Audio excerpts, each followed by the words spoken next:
I told you that I flew at nearly 100 miles an hour without an engine or a motor, would you believe me?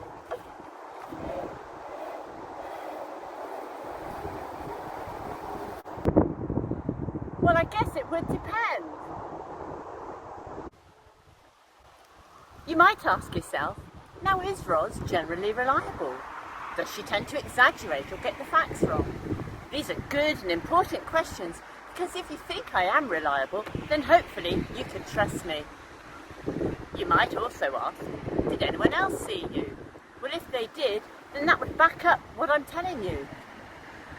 Well, if you thought I was telling the truth, you'd be right, and yes, someone did see me. And what's more, it was recorded. Boys, thank you. How are you feeling? Scared to death. Some leaving present. Thank you, North Newton. 3, 2, 1.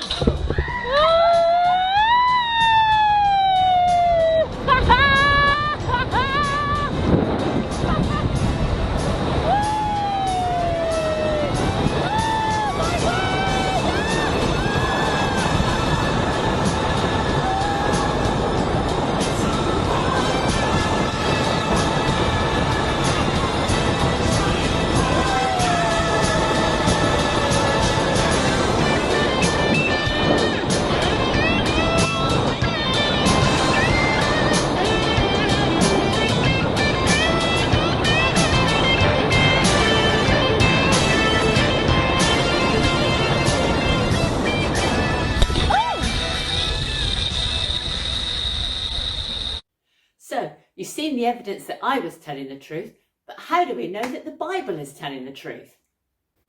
The Bible tells us about Jesus, and specifically the four Gospels, Matthew, Mark, Luke and John.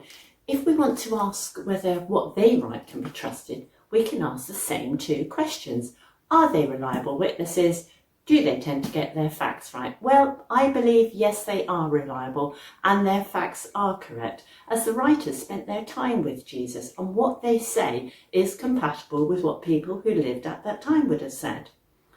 Another thought would be, did anyone else see Jesus? Are there any other writers? Once again, yes, there are. We've got the Roman historians like Tacitus, Pliny the Younger and Flavius Josephus, who talk of early Christianity.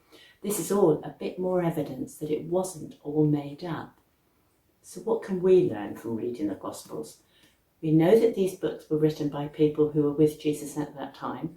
They knew him, and because they've shared their story, we can know Jesus too.